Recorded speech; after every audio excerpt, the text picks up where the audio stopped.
নমস্কাৰ, ভিডিঅ'টো এটা কাৰণে বনাইছোঁ। আমাৰ ভণ্টি হওক, বাইদেউ হওক আৰু কাজিন বা ভাগিন চিষ্টাৰ যোনেই হওক, তেওঁলোকক লৈ বনাইছোঁ। যোনে যোনে গুৱাহাটীত পঢ়িবলৈ যায় বা কোনোবাই কৰ্মৰত আছে। গুৱাহাটী মানে নিজক উৰিব নালাগে। আজিৰ পৰা বহুত দিনৰ আগৰ পৰা দেখি আছোঁ, 2-3টা বছৰ দেখিছোঁ। ভাল ভাল মেধাৱী, ভাল ভাল কৰ্মৰত, ভাল ভাল জেগাত কাম কৰা, বিশেষকৈ ছোৱালীখিনি, তেওঁলোকৰ কি হৈ আছে? তেওঁলোকে নিজৰ কৰ্ম কৰি আছে। আজি জাষ্ট যোনটো দুদিনৰ আগত ভিডিঅ'টো পাইছিলোঁ, 3জনী ছোৱালীৰ স্পট ডেড। তেওঁলোকতো ইমান সুন্দৰকৈ পঢ়া শুনা কৰা, ৰয়েল গ্ল'বেল গৃহত কৰ্মৰত, এটা ভাল উচ্চাকাংক্ষী, তেওঁলোক টেলেণ্টেড ছোৱালী। তেওঁলোকৰ মাক আছে, বাপেক আছে, এবাৰো চিন্তা নকৰিলেনে মই কি কৰিম কি নকৰিম? তেওঁলোকে ভুল কৰি দিলে, তেওঁলোকে ভুল কৰিছে। এতিয়া ক'বলৈ গৈছোঁ এটাই, যাতে আমাৰ আহিবলগীয়া যিখিনি ছোৱালী কাৰোবাৰ কথাত প্ৰলোভন গৈ যান্ত্ৰিকতাৰ মাজত সোমাই নিজকে অনিষ্ট কৰিব নালাগে। তোমালোকে ইমান কষ্ট কৰি পঢ়িছা, সদায় ভাল মানুহে হ'বা, বেয়াটো নোহোৱা ন।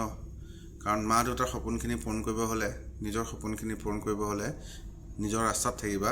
কোনোবাই তোমাক প্ৰলোভন দিব, প্ৰলোভনটোত কেতিয়াও নাযাবা। কিয় নাযাবা? তুমি যাবা, তুমি এটা নতুন জীৱন, নতুন পৃথিৱী দেখিব যাবা।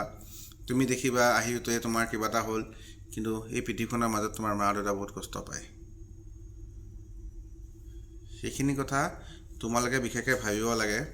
আমাৰ উঠি অহা প্ৰজন্ম, ছোৱালীখিনি কৈছোঁ, এজন ব্যক্তিক চিনিব হ'লে ভালকৈ চিনি ল'বা। আৰু ৰাতি নহয়, যিমান মন যায় নিজৰ মতে দিনতে থাকা আৰু শুদ্ধ পথে থাকা।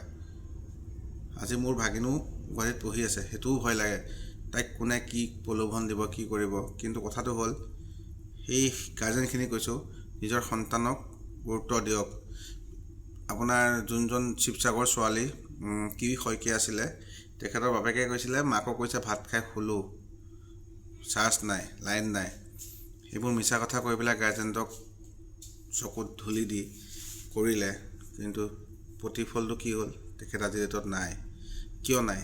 কাৰণ তেওঁলোকৰ এটা আধুনিক মেণ্টেলিটি, যোনটো তেওঁলোকে পুৰণাখিনি পাহৰি নতুনটো আদৰি লৈ পেলাই গৈ আৰু নিজৰ জীৱনটো শেষ কৰিলে।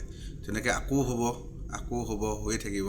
তাতকৈ এই ভিডিঅ'টো যোনে পাইছে, যোনে নাপায় বা পালেও অন্ততঃ সেই কথাখিনি তেওঁলোকে ইম্পৰ্টেণ্ট দিয়ক, যাতে নিজৰ জীৱনটো গঢ়িব হ'লে কষ্ট কৰা, নিজৰ পঢ়া শুনা গুৰুত্ব দিয়া, আৰু নিজৰ যোনটো কোৱালিটি জব কৰি আছা সেইখিনি ইম্পৰ্টেণ্ট দিয়া।